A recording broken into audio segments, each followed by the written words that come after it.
Hello, नमस्ते, good evening to everyone. My name is Prateek Nayak और आप सबका स्वागत है लेट्स क्रैक यूपीएससी सीएसई के प्लेटफॉर्म के ऊपर, इंडिया का लार्जेस्ट लर्निंग प्लेटफॉर्म, जहां पे हमने पिछले क्लास के अंदर शुरू किया था तमिलनाडु बोर्ड की एनसीईआरटीज को। खैर, तमिलनाडु बोर्ड की किताबों को एनसीईआरटीज नहीं कहेंगे, NCERT won't be a good term to use that, but in the previous sessions we had discussed in detail about how to approach the Tamil Nadu board books.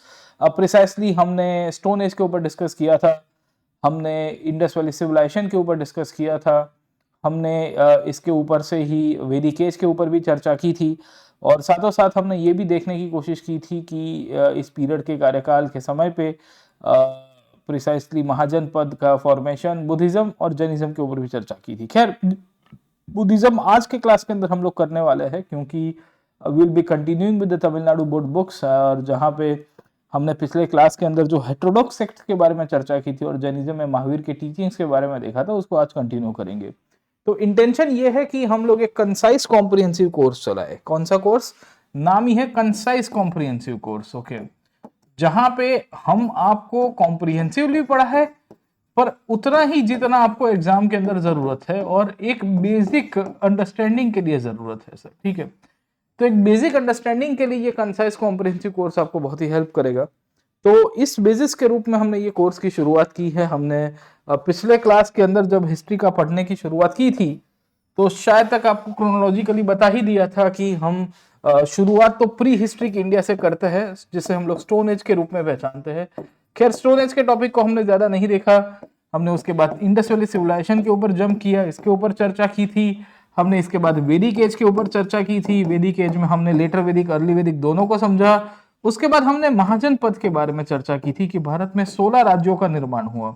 खैर, ये सबके सब स्टेट्स के बारे में हमने चर्चा नहीं किया है, but we had discussed briefly about the formation of Mahajanpadas. We had discussed about the impact of iron technology, और इसी के अंदर हमने हेटेरोडॉक्स सेक्ट के अंदर भी चर्चा की थी कि ऐसे समुदायों का निर्माण हुआ जो वैदिक सभ्यता से थोड़े अलग थे सर। ठीक है, ये हेटेरोडॉक्स सेक्ट के थ्रू हमने पिछले क्लास के अंदर चर्चा की थी कि कैसे आजीविका का विकास हुआ।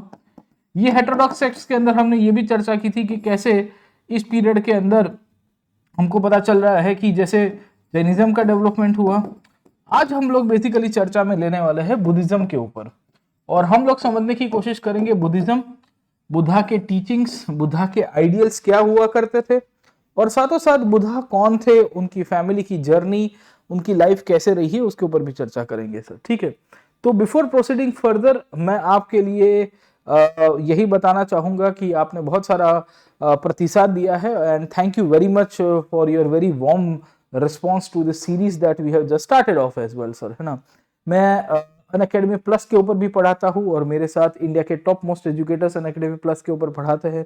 You are most welcome to join them as well. अगर आप जुड़ना चाहते हो तो आप इनको जुड़ सकते हो इनके साथ, और आपकी तैयारी को एक नई वे में भी ला सकते हो। हम लोग 24 नवंबर से एक नई बैच शुरू करें जिसका नाम है आरंभ बैच। ओके, ये एक्सपीडिशन और आरंभ बैच है, बाइलिंगुअल बैचेस आपको मिलेगी। 100% स्ट्रीम्स कवरेज आपको इसके अंदर से मिलेगा। आपको अनअकैडमी की तरफ से नोट्स भी दी जाएगी। तो अगर आप नया सब्सक्रिप्शन प्लान कर रहे हो तो मैं आपको वेलकम करूंगा कि आप हमारे आरंभ बैच के अंदर जुड़िए, आपको बहुत ही लाभ होगा। दिस इज द आरंभ बाइलिंगुअल बैच, जिसमें मैं हूं और अनअकैडमी के टॉप 4-5 एजुकेटर्स, 6 एजुकेटर्स जो मेन है वो है। ये हमारा एक बाइलिंगुअल बैच है। इसके अंदर आपको बहुत सारे अच्छे टीचर्स की आपको क्वालिटी मिल जाएगी। बाकी हमारी इंग्लिश में भी बैच शुरू हो रही है 24 नवंबर से, एक्सपीडिशन बैच ही, आप इसको भी ले सकते हो। अदर देन दिस आपको इसमें भी काफी डिस्काउंट भी मिल रहा है। तो कभी एक साल का अगर आप या 18 मंथ्स का देखोगे तो 49,500 के अंदर आपको पूरा का पूरा जीएस का कवरेज मिल जाएगा। मैं सजेस्ट करूंगा कि आप ये कोड को यूज करिए PN Life to join the batches as well, आपको बहुत ही फायदा होगा इससे। अदर देन दिस, अगर आपको कोई EMI की क्वालिटी या EMI के बारे में इंफॉर्मेशन चाहिए तो you can call on this number, और 0% EMI के थ्रू आपको कवरेज कराया जाता है। इसके सिवाय हमारी स्कॉलरशिप एग्जाम है जिसे हम लोग कहते हैं कॉम्बैट, जो अभी 20 नवंबर को होगी। इनफैक्ट ये कॉम्बैट के अंदर आपको बहुत सारे प्राइजेस मिलते हैं, स्कॉलरशिप मिलती है अनअकैडमी के द्वारा। कुछ नहीं तो आप एटलीस्ट आप लाइव एग्जाम के अंदर पार्टिसिपेट कर सकते हो और आपका रैंक देख सकते हो कि आप बाकी सारे स्टूडेंट्स की कंपैरिजन में कहाँ पे स्टैंड करते हैं। इंटरव्यू प्रोग्राम्स हमारे शुरू हो रहे हैं, आप इनफैक्ट दूसरे स्टूडेंट्स के साथ compete कर सकते हो। एक नया फीचर है जिसका नाम है अनअकैडमी कम्पीट, जहां आप दो दोस्त सामने सामने compete कर सकते हो कुछ क्वेश्चंस के ऊपर, और उसमें से अच्छी प्राइजेस भी आपको मिलेगी। बाकी हमारे कम्युनिटी पोस्ट के ऊपर जुड़ जाइए, ये हमारे क्लासेस के बारे में आपको डिटेल देगा। खैर चलते हैं आगे और देखते हैं आज के क्लास के अंदर बुद्धिज्म की कहानी, कि बुद्धिज्म का डेवलपमेंट कैसे हुआ, इसके पीछे कौन से फैक्टर्स रिस्पॉन्सिबल थे, बुद्ध कौन हुआ करते थे, और मोटे मोटे तौर के ऊपर हमें यह भी देखना है कि बुद्ध की जर्नी कैसी रही है सर। ठीक है, तो हमको 5-6 पॉइंट्स के ऊपर डिस्कस करना है। पहले तो बुद्धिज्म का डेवलपमेंट कैसे हुआ, बुद्ध का जीवन कैसे था, अलग अलग संप्रदाय कैसे बने हैं, बुद्धा के ट्रूथ क्या थे, और बेसिकली वी विल फाइंड कि बुद्ध की टीचिंग्स के द्वारा अल्टीमेटली बुद्धिज्म कैसे डिक्लाइन में गया। तो 5-6 पॉइंट्स के ऊपर हम लोग चर्चा से शुरुआत करेंगे। सबसे पहले देखेंगे तो बुद्धिज्म किसका पार्ट है सर। ठीक है, तो फिर से ब्लैक बोर्ड मेथोडोलॉजी या व्हाइट बोर्ड मेथोडोलॉजी में चले जाते हैं। तो हमने आपको पिछले क्लास के अंदर भी बताया था कि भारत में 6th सेंचुरी बीसी का एक ऐसा पीरियड कहा जाता है जिसे दुनिया के इतिहास में लोग कहते हैं इंटेलेक्चुअल रिवॉल्यूशन सर, है ना। अब आप मुझे पूछोगे कि सर ये इंटेलेक्चुअल रिवॉल्यूशन क्या है, what is this intellectual revolution, तो मैं कहूंगा कि ये बौद्धिक क्रांति है। ये भारत के सिवाय भारत के और भी विस्तारों में हो रही थी, भारत के अंदर भारत के बाहर भी हो रही थी। मतलब जैसे यहाँ पे महावीर, बुद्ध, मकाली घोषाल, पुराण कश्यप, पखोड़ा कच्छयान, संजय बेलाथी पुत्र, निर्गंथ नाथ पुत्र, ऐसे बहुत सारे आपको लोग देखने को मिलेंगे, थिंकर देखने को मिलेंगे, प्रीचर्स मिलेंगे जो उभर के आए। इनफैक्ट इसी तरह का इंटेलेक्चुअल रिवॉल्यूशन भारत के बाहर भी हो रहा था। मतलब आप आज का ग्रीस वाला रीजन देख लोगे तो हमको पता चल रहा है कि वहाँ सुकरात जैसे थिंकर्स निकल के आ रहे थे। अगर आप चाइना देखोगे तो आपको कन्फ्यूशियस जैसे थिंकर्स आपको देखने को मिलेंगे, लाओजे जैसे आपको थिंकर्स देखने को मिलेंगे। तो पूरी दुनिया में सर, है ना, हमको पता चल रहा है कि अलग अलग प्रकार के थिंकर्स निकल गए। जैसे आज के ईरान में, पर्शिया में देखोगे तो जोरास्टर आपको देख जाएंगे सर। ठीक है, जतुरास्त्र नाम था उनका, जिनके नाम के ऊपर से जो पर्शियन कम्युनिटी है या पारसी संप्रदाय का जो समाज है उसका डेवलपमेंट हुआ। तो ऐसे बहुत सारे थिंकर्स है, जो लीडर्स है, जो समाज को एक रास्ता दिखाने वाले लोग थे, इन सब का विकास आपको मिलता है। इसी में ही वी विल फाइंड कि बुद्धिज्म का भी डेवलपमेंट हुआ। ये बुद्धिज्म के अंदर हमको गौतम बुद्धा के बारे में थोड़ी बहुत जानकारी रहनी चाहिए, क्योंकि जो बुद्धिज्म का जो डेवलपमेंट है वो गौतम बुद्धा के साथ और उनकी जीवन के साथ जो घटनाएं हैं उसी के ही आपको बेसिस के रूप में मिलेगा सर। ठीक है, तो will try to see about Buddhism, who was Buddha, क्या कहानी है, गौतम बुद्ध कौन हुआ करते थे, इनकी क्या इनफैक्ट दर्शन रही है वो भी देखेंगे। तो मैंने आपको बताया कि भारत में जो इंटेलेक्चुअल रिवॉल्यूशन हुआ उसमें से एक परंपरा डेवलप होती है जिसे हम लोग कहते हैं श्रमण परंपरा। ये श्रमण परंपरा का मतलब ये था कि एक ऐसा वर्ग है जो जीवन की सच्चाई क्या है उसको ढूंढने के लेके निकल रहा था। There was a class of people in India who was looking for the truth of life, कि what is the reality of life, जीवन में मृत्यु के बाद क्या है, जीवन के पहले क्या था, जीवन के समय पे क्या है, जीवन में क्या करना चाहिए, है ना, हमें जीवन जीने के लिए क्या करना चाहिए। Everything was being discussed by the Shramanas. ये जो श्रमण परंपरा थे उसमें से ही गौतम बुद्ध भी निकल के आए। अब सवाल यह था कि गौतम बुद्ध क्यों श्रमणों की तरफ जाते हैं। आपने इनके बारे में पढ़ा होगा और आपको थोड़ी बहुत जानकारी होगी कि इनका ओरिजिनल नाम तो सिद्धार्थ हुआ करता था। एंड सिद्धार्थ मूलतः से अगर आप समझोगे तो एक युवराज के रूप में थे। He was a prince belonging to the Shakya clan. तो शाक्या करके एक वंश देखने को मिलता है जो आज के मॉडर्न डे लुम्बिनी कपिलावस्तु वाले रीजन में है। कपिलावस्तु is the capital.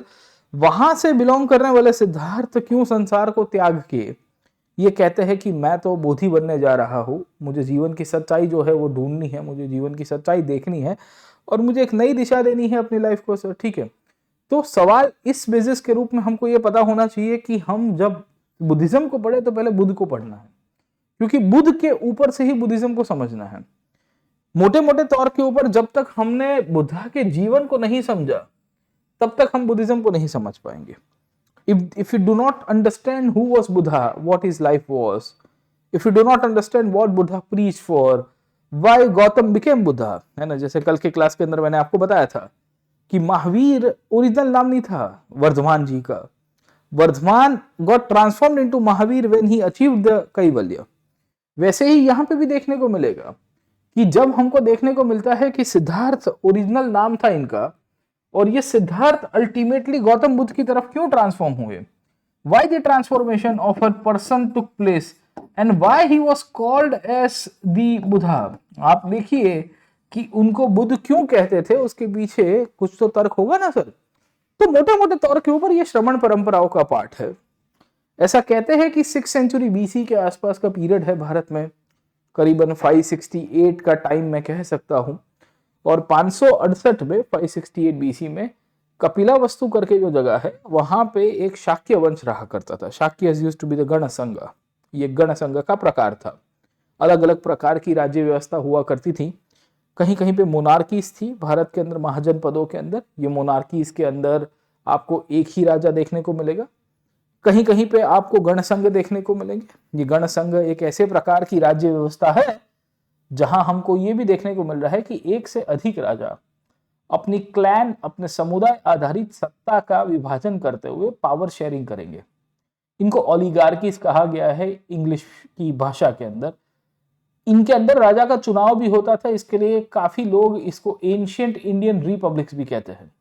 So they are being called by different different names. इनको अलग अलग नाम से, अलग अलग आधार के ऊपर समझा जा सकता है, बट शुरुआती जो प्रभाव इनका था वो यहां से शुरू हुआ। सिद्धार्थ मूलतः से युवराज थे और वो युवराज शाक्य वंश के अंदर इनका जन्म होता है। मदर इनकी जो थी माया, उनकी मृत्यु हो गई सिद्धार्थ के जन्म के बाद तात्कालिक रूप में। फादर का नाम था शुद्धोदन, वही शुद्धोदन जिनको उस टाइम पे कुछ ब्राह्मण आके बताते हैं, पुरोहित आके बताते हैं कि हे शुद्धोदन, हम आपसे एक चीज जाहिर करने आए हैं और वो चीज है कि आपका जो बालक है वो दुनिया को जीतेंगे भविष्य के अंदर। He will be winning and he will be conquering the world. The only thing is that कि he will be conquering the world via two ways. एक रास्ता ये है कि वो एक युवराज के रूप में अपने आप को एस्टैब्लिश करे, अपने आप को चक्रवर्ती राजा के रूप में स्थापित करे और पूरे देश को और प्रदेश को जीत के अपना नाम बुलंद करे और कहा जाएगा कि सिद्धार्थ ने दुनिया जीत ली। या यही शुद्धोदन को किसी ने ये भी कहा कि आपका ये जो बालक है, आपका ये जो संतान है, हो सकता है कि भविष्य के अंदर संसार को त्याग दे। He might renounce the world। और संसार को त्यागने के बाद there is every possibility कि वो दुनिया जीत लेगा। अब ये तो बहुत ही जटिल शब्द है कि संसार को त्यागने के बाद कोई व्यक्ति दुनिया जीत सकता है। If a person renounce the world, संसार से पूरा कट आउट होने के बाद दुनिया जीत सकता है। ये चीज सिद्धार्थ गौतम ने की थी। After renouncing the world, he was able to win the world। कैसे? अपने विचारों से, अपने टीचिंग से, अपने फिलॉसफी से, लोगों के साथ संवाद करके, लोगों का दुख बांट के, लोगों को अपने एक नई दृष्टिकोण देके। तो इस बेसिस के रूप में जब हम लोग बुद्धिज्म को देखते हैं तो बुद्धिज्म की शुरुआती तौर के ऊपर जब हम लोग कहानी देखेंगे तो कहानी यहां से शुरू होती है सिद्धार्थ से। ये सिद्धार्थ को जब उनके फादर ने ये कहा कि आपके जो लड़के हैं वो लड़का शायद अपनी जीवन को छोड़ देगा और हो सकता है कि वो अपनी वर्ल्डली लाइफ को छोड़ के वो कहीं जीवन को त्याग के, मतलब मटेरियलिस्टिक लाइफ को त्याग के कहीं एक जीवन की सच्चाई को नए दृष्टिकोण से देखने की कोशिश करेगा।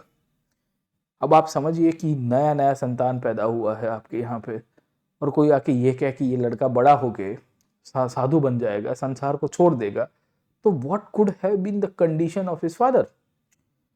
शुद्धोदन और एक साइड के ऊपर उनकी वाइफ की मृत्यु हो चुकी है। Shuddhodana's wife passed away Maya during the birth of Buddha. एक हफ्ते के बाद उनकी तबीयत थोड़ी खराब हो गई थी और इन परिस्थिति में एक बालक को पालन करना है, एक बालक को पोस के बड़ा करना है, एक चाइल्ड को।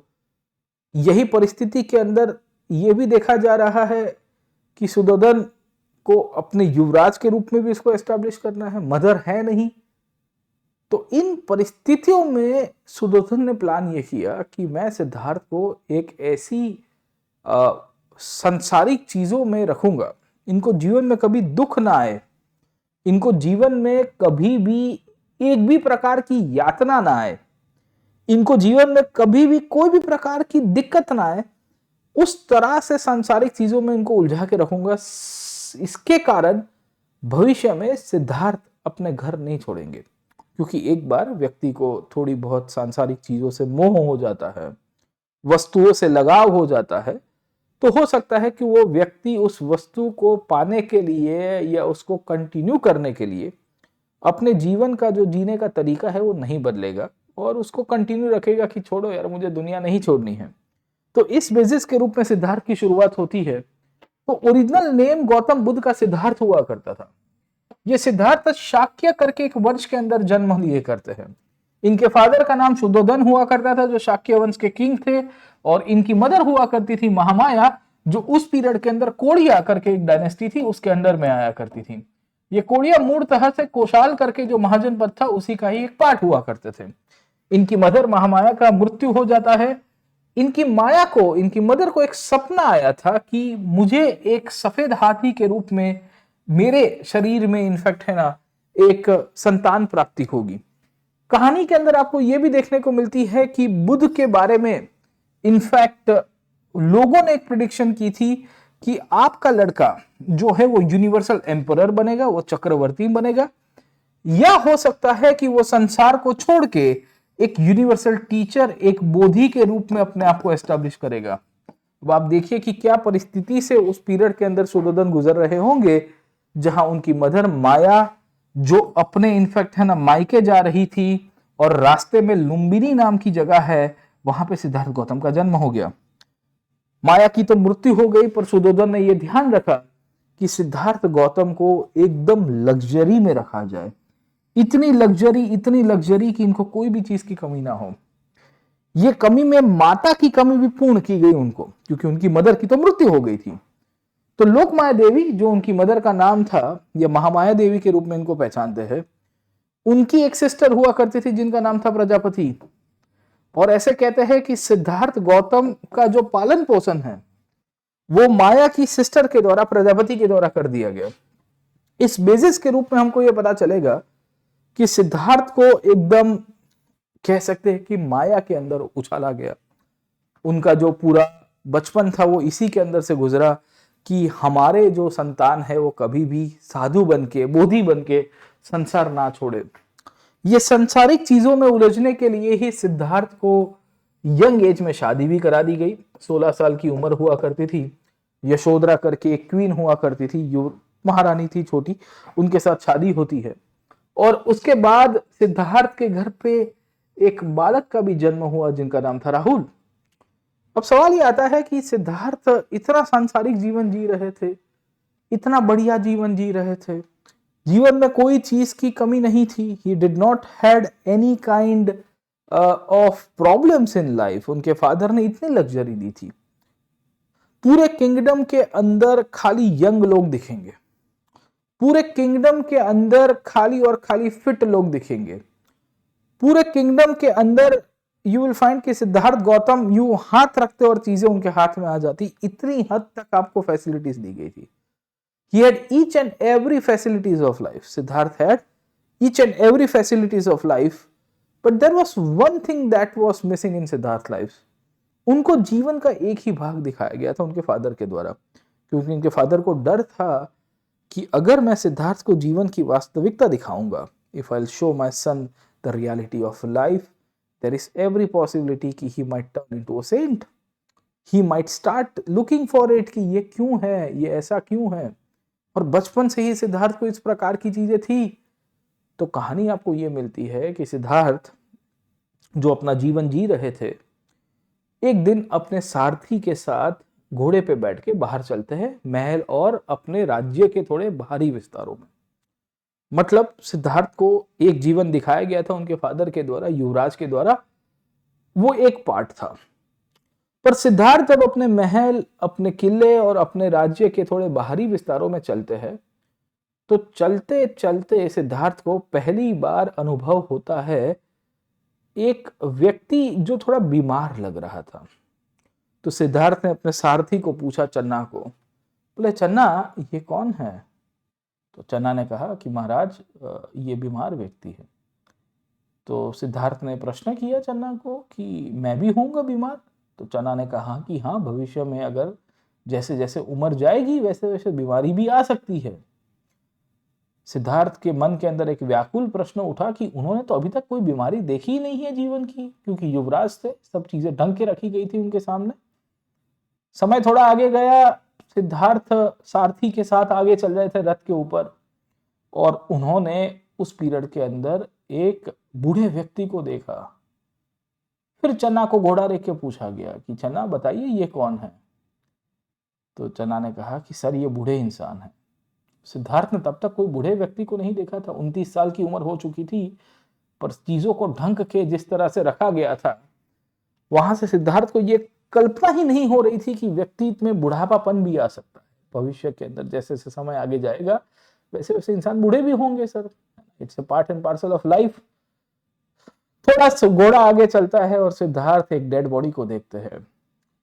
अब अभी तक सिद्धार्थ को मृत्यु क्या है, या शरीर की मृत्यु कैसे होती है, या आत्मा और शरीर की जो बातें हैं वो कैसे चलती है, उसको लेके थोड़ा अनुभव कम था। चन्ना के साथ फिर संवाद हुआ, पूछा गया कि सिद्धार्थ ये मृत शरीर है, और सिद्धार्थ ने जब उनको पूछा कि ये कैसे होता है, तो चन्ना ने कहा कि सबको मृत्यु होगी, आज नहीं तो कल, everyone will pass away. Siddhartha was very much astonished to see this कि यार अच्छा ये भी हो सकता है। थोड़े समय तक के बाद आगे चलते हैं, और एक समय की बात है, सिद्धार्थ फिर से अपने रथ के ऊपर सारथी के साथ चल रहे थे। उनको जीवन के बहुत सारे अलग अलग अनुभव होने की शुरुआत हुई थी। ये अनुभव में चलते चलते वो एक साधु को मिलते हैं, और फिर से सिद्धार्थ चन्ना को पूछते हैं कि चन्ना बताइए कि ये कौन है। तो चन्ना ने कहा कि ये परिव्रजक है, ये वैरागी है, ये साधु लोग हैं जिन्होंने चीजों का त्याग करके संसार की सच्चाई क्या है और खुद ज्ञानी बनने के लिए इन्होंने ठान ली है, और ये इसी रास्ते के ऊपर चल रहे हैं। सिद्धार्थ को भी ये चीज लगी कि मुझे भी ये चीज करनी चाहिए, मुझे भी जीवन की सच्चाई क्या है वो समझनी चाहिए, जीवन का सार क्या है वो मुझे भी देखना चाहिए। और इस बेसिस के रूप में हमको पता चलता है कि जिन चीजों को लेके शुद्धोधन का डर था वही हुआ, और 29 साल की उम्र तक आते आते सिद्धार्थ ने जीवन के अंदर 4 चीजें देखी। एक दिन अपने सारथी चन्ना के साथ चलते हुए सिद्धार्थ एक बूढ़े व्यक्ति को देखते हैं, एक बीमार व्यक्ति को देखते हैं, एक डेड बॉडी को देखते हैं, और फाइनली एक संत को देखते हैं। सिद्धार्थ इन सब को देख के उनको लग रहा था कि जीवन की सच्चाई कुछ और है। और इस बेसिस के रूप में जब पूरा महल सो रहा था, सिद्धार्थ अपने घर के बाहर निकल गए। उन्होंने अपने सारथी चन्ना को बुलाया और कहा कि मुझे बाहर लेके चलो। चन्ना थॉट कि सिद्धार्थ कहीं आजू बाजू में चक्कर लगाने जा रहे हैं, कि बात कर रहे होंगे, पर बात तो कुछ अलग थी भाई साहब। सिद्धार्थ ने चन्ना और अपने घोड़े कंथक को अपने राजमहल से कुछ सैकड़ों किलोमीटर दूर लेके गए, और अपने किंगडम का एक बॉर्डर जब आ रहा था तो कहा कि यहाँ रोक दो। चन्ना ने पूछा कि महाराज यहाँ रोकने के कारण क्या है। सिद्धार्थ ने अपनी कुछ वस्तुएं चन्ना को दी और कहा कि यहाँ से वापस चले जाओ और बीच में मत आना, मैं छोड़ के जा रहा हूँ। इन परिस्थितियों के अंदर हमको ये पता चलता है कि सिद्धार्थ ने अपने बाल और अपनी जो कुछ वस्तुएं थी, खास करके गारमेंट्स थी, ज्वेलरी थी, वो सब कुछ सिद्धार्थ ने अपने सारथी को वापस देते हुए कहा कि ये चीज मेरे फादर को दे के आना। कहते हैं कि सिद्धार्थ भविष्य के अंदर कुछ बड़ा करने के लिए संसार को छोड़ के गए, और सिद्धार्थ के जीवन के अंदर ये घटना को महाभी निष्कर्म कहा गया। कुछ ऐसी घटना जहां निष्काम कर्म करने के लिए उन्होंने ठान ली थी। उन्होंने सोचा था कि I will do something big and I am going for the truth of life, और इसके लिए मैं महाभी निष्कर्म कर रहा हूं। और यहां से सिद्धार्थ अलग अलग टीचर से मिलने की शुरुआत करते हैं। 29 साल की उम्र में, at the age of 29, Siddhartha will be going from places to places. अलग अलग शिक्षकों से मिले, टीचर से मिले, लोगों के साथ बातें की, संवाद किया, पूछा कि what is the reality of life, क्योंकि उनको जो राजमहल के अंदर दिखाया गया था वो किसी को नहीं पता है। उनको एक ऐसा धुंधला चित्र दिखाया गया था जहां उनको लग रहा था कि सब एकदम बराबर चल रहा है, मैं राजा हूं, मेरे पास सब कुछ सुख है। आदमी को ज्यादा अधिक सुख मिल जाता है तो उसको एक क्यूरियोसिटी होती है कि ये सुख क्यों मिल रहा है मुझे। सिद्धार्थ के साथ भी यही हुआ था। उनके साथ भी यही हुआ था कि what is the reality of life, ये समझने के लिए सिद्धार्थ अलग अलग जगह पे घूमने की शुरुआत करते हैं। और ये घूमते घूमते घूमते घूमते उनको एक टीचर मिलते हैं जिनका नाम है Alara Kalama. Alara Kalama was the first teacher of Buddha या सिद्धार्थ, जिनके साथ उन्होंने मेडिटेशन सीखा, जिनके साथ उन्होंने उपनिषद की विचारधारा सीखी, जिनके साथ उन्होंने फिलॉसफी ऑफ लाइफ सीखी। थोड़े समय के बाद आगे गए और उनको एक और टीचर मिलते हैं जिनका नाम था उडक रामपुत्र। ये दोनों के पास से सिद्धार्थ ने अलग अलग प्रकार की जीवन की सच्चाई, कड़वी और मीठी वास्तविकताओं को सीखा। What is the reality of life, the harsh truth of life, और I would say the sweet truth of life as well. इन टीचर्स से सिद्धार्थ ने कुछ सीखा, बट उनको जो सेटिस्फेक्शन होना चाहिए वो नहीं हो पाया। सिद्धार्थ को लग रहा था कि जो सेटिस्फेक्शन मुझे अपने अंदर मिलना चाहिए वो टीचर से नहीं मिल रहा है। कुछ कुछ विद्यार्थी होते हैं ऐसे क्यूरियस, कुछ इतना सारा पढ़ने के बाद भी उनको एक सवाल होता है कि नहीं, इसके बाहर भी कुछ है। होता है ना, there are many times students have this tendency. ये होता है, सबके अंदर होता है, हमारे अंदर है, आपके अंदर भी होगा। सिद्धार्थ के साथ भी ये हुआ। उनको लग रहा था कि ये जो चीजें मैं सीख रहा हूं, समझ रहा हूं, बोल रहा हूं, इसके सिवा और भी कुछ होनी चाहिए।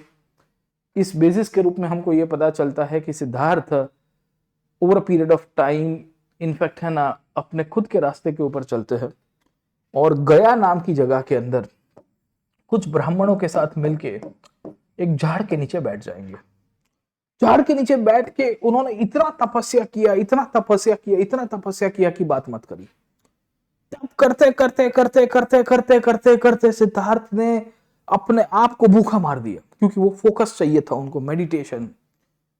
उनको समझ में नहीं आया कि क्या हुआ मेरे साथ, और इतनी खराब परिस्थिति हुई जहां कुछ समय तक तप करने के बाद अचानक से उनके अंदर की जो भूख है वो जग गई।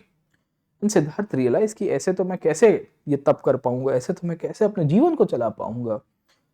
और अपना ध्यान भटकाते हुए सुजाता नाम की एक देवी वहां से गुजर रही थी, झाड़ के पास से ही, गया के पास उर्वेला करके जगह है वहां पे, और वो देवी के हाथ में खीर थी। सिद्धार्थ ने कहा कि मैया कुछ खाना मिलेगा मुझे। सिद्धार्थ ने मैया से कहा कि मैया कुछ खाना मिलेगा मुझे। सुजाता मैया ने कहा कि ले लो महाराज, आप ही के लिए हमने बनाया हुआ। और इस तरह से हमको ये पता चलता है कि सिद्धार्थ गौतम ने जब पहली बार खीर खाई तो उनके साथ जो तप करने वाले लोग थे काफी नाराज हो गए। बोले ये क्या है, आप तप करते करते खीर खा रहे हो, this is the way things to be conducted, आपका ध्यान कहाँ पे है सिद्धार्थ। सिद्धार्थ ने फिर डिसाइड किया कि ये मेरे साथ जो हुआ है इसका मैं रिपीटेशन नहीं करूंगा, मैं फिर से मेडिटेशन करूंगा, पर ऐसा मेडिटेशन करूंगा जहां पे एक मैं मिडिल पाथ के थ्रू रास्तों को आगे चला पाऊं, ना एक्सट्रीमिटीज रखूं कोई भी प्रकार की तप करते समय की, ना ही मैं कोई भी प्रकार की एकदम रिजिडनेस को छोड़ के लिबर्टी भी ले लूं। और इस तरह से करीबन 7 हफ्ते तक, ऑलमोस्ट फॉर 7 वीक्स, या जिसे हम लोग 49 डेज के रूप में पहचानते हैं, सिद्धार्थ ने एक मध्यम प्रतिपद का रास्ता अपनाते हुए मेडिटेशन किया। और ऐसा कहते हैं कि 29 साल की उम्र में जो जर्नी शुरू हुई थी वो करीबन 35 इयर्स के ऊपर कंप्लीट हुई। अलग अलग टीचर से मिलते मिलते मिलते मिलते 35 साल की उम्र के ऊपर सिद्धार्थ को गया नाम की जगह के अंदर जीवन की कड़वी सच्चाई क्या है उसके बारे में जानकारी मिली। यह जानकारी मिलने के कारण ही सिद्धार्थ गौतम को नॉलेज मिलता है और उनको जो ज्ञान की प्राप्ति हुई है, इतना ज्ञान का प्राप्ति हुआ, इतना ज्ञान का प्राप्ति हुआ, तो कल के सिद्धार्थ अब बुद्ध बन गए थे। और किसी ने कहा कि सिद्धार्थ गौतम नहीं, अब इनको गौतम बुद्ध के रूप में पहचाना जाए। इनका ओरिजिनल नाम सिद्धार्थ गौतम था, पर अब कहा गया कि इनको सिद्धार्थ गौतम नहीं, इनको गौतम बुद्ध के रूप में पहचाना गया, क्योंकि ये बोधि बन चुके हैं। He has attained so much of knowledge. He has attained the highest knowledge. He has realized the truth of life. And now because he has realized the truth of life, he has attained something called as nirvana. जो enlightenment है, जो जीवन की सच्चाई है वो उनको मिल चुकी थी ये तप के बाद। बहुत ही कठोर तपस्या थी, बट उसके बावजूद भी he was able to achieve this, and because he was able to achieve this, तो ये सेड कि भाई इनको निर्वाण प्राप्ति हो गई है। और इस बेसिस के रूप में हमको ये पता चलता है कि इन्हीं को इसके बाद ही बुद्धा के रूप में पहचाना गया, या इन्हीं को इसके बाद से शाक्य मुनि के रूप में पहचाना गया, इन्हीं को इसके बाद से तथागत के रूप में पहचाना गया। सिद्धार्थ उसके बाद अपने जीवन को नई तरह से मोल्ड करते हैं, and from the age of 35 till the age of almost 82 years, Siddhartha will be going from places to places. He'll be meeting new people. He'll be discussing with them what is the reality of life. और गया के अंदर जो 5 ब्राह्मणों के साथ उन्होंने जब से पहला संवाद करना शुरू किया था, वही 5 ब्राह्मणों को ढूंढते ढूंढते सिद्धार्थ पहुंच गए हैं सरमन देने के लिए एक जगह के ऊपर जिसका नाम है सारनाथ।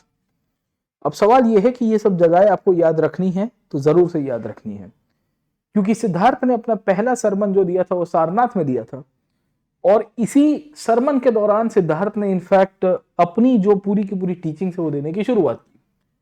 तो ऐसा कहते हैं कि उन्होंने जब अपना पहला सरमन दिया और लोगों को बताया कि what is the reality of life, इसी को ही बुद्धिज्म के अंदर कहा गया है धर्म चक्र प्रवर्तन। धर्म का चक्र परिवर्तन करने की शुरुआत की सिद्धार्थ ने। समाज को बताया कि what is the reality of life, लोगों को बताया कि आपको जीवन कैसे जीना चाहिए, लोगों को बताया कि आप सच्चाई से दूर हो और जीवन के अंदर इग्नोरेंस में जी रहे हो, इसके कारण आपको मोक्ष नहीं मिल पा रहा है, आपको निर्वाण नहीं मिल पा रहा है। और इस बेसिस के रूप में सिद्धार्थ ने लोगों को बताने की कोशिश की कि आपको जीवन के सत्य पता होने चाहिए। ये जो सत्य है, इसी बेसिस के रूप में सिद्धार्थ ने लोगों को बताया कि जीवन में दुख ही दुख है, जीवन में दुख ही दुख है। आप देखिए कि हम कभी कभी कहते हैं ना कि ये दुख काहे खत्म नहीं होता रहे, ये वही कहानी आपको सिद्धार्थ के द्वारा दिखेगी। सिद्धार्थ को खुद ही औसम ये एहसास हो चुका था कि why there is so much of dukh in life, and because there was so much of dukh in life, इतना सारा दुख था जीवन के अंदर, तो सिद्धार्थ ने कहा जन्म, मृत्यु, बुढ़ापा आना, किसी के साथ सेपरेट हो जाना, आपकी इच्छाएं पूरी ना होना, ये सब दुख के प्रकार है। ये उनको एहसास हो गया था। He had realized this part, and because he had realized this part, Siddharth started giving this message to the people. लोगों को उन्होंने बताना शुरू कर दिया कि जीवन में दुख ही दुख है। उन्होंने जब अपना पहला सरमन दिया, पहली स्पीच दी, जिसे धर्म चक्र प्रवर्तन कहते हैं, उसमें भी उन्होंने ये दुख के बारे में ही बताया। कहा कि जीवन में दुख ही दुख है, और दुख का कारण जो है, उसके पीछे की कारण आपकी तृष्णा है, आपकी डिजायर्स है। आप जो जीवन में दुखी हो, उसके पीछे का कारण आपकी डिजायर्स है, आपकी इच्छाएं आपको दुखी करती है। ये इच्छाएं और आपके दुख के पीछे एक बहुत बड़ी कॉज एंड इफेक्ट की कहानी जुड़ी हुई है। आप देखिए कि आप जीवन में दुखी क्यों होते हो। मेरे को ऑडी गाड़ी चाहिए थी, नहीं मिल रही, दुखी हो गए। मेरे को आईएएस बनना था, नहीं बन गया, दुखी हो गए। मेरे को किसी लड़की ने मना कर दिया, मैंने उनको अपना प्रपोज कर दिया था बट नहीं मिला, दुखी हो गए सर, है ना। यही कारण है ना, आपकी इच्छा, ये आपकी भौतिकतावादी सुख। आपने कभी इसके बाहर सोचा नहीं है कि यूपीएससी के बाहर भी एक दुनिया है, ऑडी गाड़ी के बाहर भी दुनिया है। जिस स्त्री के साथ आपको एक संवेदना थी, पर उन्होंने शायद मना किया क्योंकि उनको आपके प्रति संवेदना थी, आप दुखी हो गए। तो ऐसा जरूरी है कि ये सब अलग अलग प्रकार का जो दुख है, ये दुख बेसिकली आपकी इच्छाओं के कारण तो आ रहा है। तो सिद्धार्थ ने उस पीरियड में 4 सत्य बताए। उन्होंने कहा the world is full of sorrows, the world is full of दुखा, और दुख के कारण आपकी तृष्णा है, आपकी डिजायर्स है, आपकी इच्छा है, आपकी पावर, आपकी संपत्ति, आपकी मोह के प्रति जो लगन है वो आपको दुखी करती है। ये वास्तविकता है कड़वी। This is the harsh reality of life. आप संसार में कहीं पे भी चले जाओ, कोई भी दुखी व्यक्ति को पहले पूछेगा ना, भाई दुख, तुम्हारे दुख का कारण क्या है? यार मेरे को फलाना चाहिए था पर नहीं मिल पाया। दूसरों को पूछेगा तुम्हारे दुख का कारण क्या है?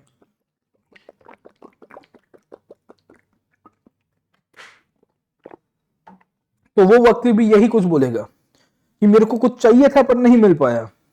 आई wanted to get something but I could not get it back sir. ठीक है, तो वी विल सी कि इस बेसिस के रूप में हमको दुख की अलग अलग प्रकार की व्याख्याएं देखने को मिलेगी। तो बुद्ध ने लोगों को दुख का कारण बचा। उन्होंने कहा कि तुम्हारी तृष्णा तुम्हें दुखी करती है, your desires actually make you the suffering का एस्पेक्ट। उन्होंने कहा कि कोई भी प्रकार का प्लेजर है, कोई भी प्रकार का पावर है, आप जीवन में लंबा जितना जीते हो ना, as long as you leave the materialistic world you will get unhappy।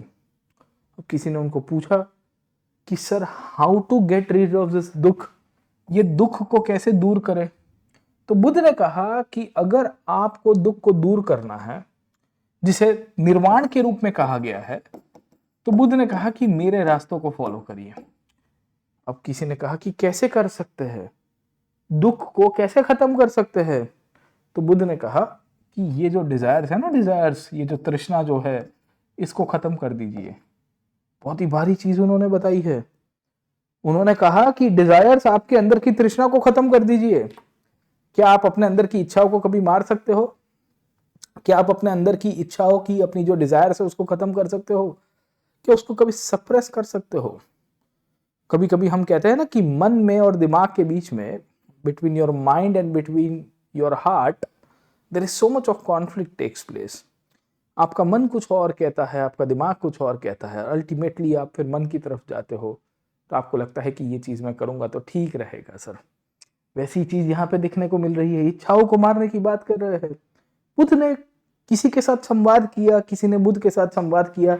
ये संवाद के चलते चलते किसी ने पूछा बुद्ध को कि महाराज, आपने कह तो दिया है कि हमें दुख को खत्म करने के लिए हमारी इच्छाओं को मारना पड़ेगा, पर ये कैसे मार सकते हैं? इस संसारिक जीवन में जीने के लिए हम लोगों को बहुत सारी जीवन जीना पड़ता है, अलग अलग प्रकार के कार्य करने पड़ते हैं। How come this is possible? तो इस बेसिस के रूप में बुद्ध अपना रास्ता बताते हैं। बुद्ध कहते हैं कि मुझे पता है ये चीज, मुझे पता है ये चीज कि आपको ये दुख को दूर करने के पीछे तृष्णाओं को मारना पड़ेगा। आपकी इच्छाएं और तृष्णाएं तब तक नहीं मर सकती जब तक आप मेरे बताए रास्ते के ऊपर नहीं चलेंगे। तो इस चर्चा का जो विषय का जो बेसिकली आउटकम आया वो ये आया कि बुद्ध ने लोगों को बताया कि आप मेरे अष्टांगिका मार्ग के ऊपर चलिए, आप मध्यम मार्ग के ऊपर चलिए। मेरे खुद के साथ ये हुआ था, बुद्ध के साथ ये हुआ था, क्योंकि वो जब अपना ध्यान कर रहे थे तो ध्यान करते करते हमको ये पता चला कि उनका ध्यान भंग हो गया जब सुजाता खीर लेके आई, और खूर के, क्योंकि उन्होंने एक्सट्रीम पीनेंस किया था, खाना पीना छोड़ दिया था, बड़ी परिस्थिति खराब हो गई थी। तो बुद्ध ने यही बताया लोगों को कि भाई देखिए, आप अच्छा व्यू रखिए, संयम व्यू रखिए, रिजोल्यूशन लीजिए, अपने आचरण अच्छा करिए, शब्दों में झूठ मत बोलिए, अच्छी तरह से पैसा कमाइए, प्रयत्न करिए और ध्यान करिए। सर, जब आप ये अल्टीमेटली आठों के आठों मार्ग को फॉलो करेंगे, जिसको अष्टांगिका मार्ग के रूप में कहा गया है, जिसको बेसिकली 8 नोबल पाथ के रूप में कहा गया है, या इसी को ही बुद्ध की भाषा के अंदर दूसरी तरह से मध्यम मार्ग के रूप में कहा गया है, कि बुद्ध ने कहा कि पैसा कमाओ, कुछ गलत नहीं है, पर अच्छे मार्ग से कमाओ। आप ध्यान करो तो फोकस के साथ करो, आप अपनी आचरण को सही कर दो, आप झूठ मत बोलो, सच्चाई के रास्ते के ऊपर चलो, अपने दृष्टिकोण को क्लियर करो कि ये क्यों करना है और कैसे करना है। ऐसा नहीं कि खाली हवा में बातें करो। तो इस बेसिस के रूप में हमको ये पता चलता है कि बुद्धिज्म के अंदर बुद्धा ने एक ऐसा रास्ता दिया, ये रास्तों के द्वारा लोगों को अलग अलग प्रकार की टीचिंग्स देने की शुरुआत की। सबसे पहले गया, गया से सारनाथ, सारनाथ से वाराणसी, कपिलावस्तु, अलग अलग जगह के ऊपर जाते जाते बुद्ध ने बहुत सारे टीचिंग्स लोगों को दिए। जैसे ये टीचिंग्स के अंदर बुद्ध ये बताते हैं अपने संवाद के साथ कि भगवान के बारे में उन्होंने चर्चा ही नहीं की, और इसके लिए वी विल फाइंड कि बुद्धिज्म को हम सिलेबस की लैंग्वेज के हिसाब से देखें तो एग्नोस्टिक देखते हैं। जैनी डॉक्ट्रिन के अंदर हमने कल के क्लास के अंदर पढ़ा था कि जैनी डॉक्ट्रिन गॉड को नॉर्मली डिनाई करता है, इट डिनाइज दी एक्सेप्टेंस की, कि गॉड एग्जिस्ट करते हैं कि नहीं करते नॉर्मली। जब हम लोग बोधि डॉक्ट्रिन को पढ़ेंगे तो बोधि डॉक्ट्रिन के अंदर आपको देखने को मिलेगा कि neither it accepts the reality of God, neither he talks about the denialment of God. भगवान है उनकी भी बात नहीं करेंगे, भगवान नहीं है उनकी भी बात नहीं करेंगे। बुद्ध ने एक ही चीज कहा कि भाई आप नॉन वायलेंस की पथ के ऊपर जाओ, लोगों को इक्वल रखो, प्यार मोहब्बत से साथ में रहो, कंपैशन के थ्रू करुणा दर्शाओ, एक दूसरे की मदद करो, क्योंकि सब दुख के अंदर है, सबको दुख के बाहर लेके जाना है। और इस बेसिस के रूप में हमको पता चलता है कि ये बहुत ही मॉडरेट प्रैक्टिस के रूप में आपको देखने को मिलेगा।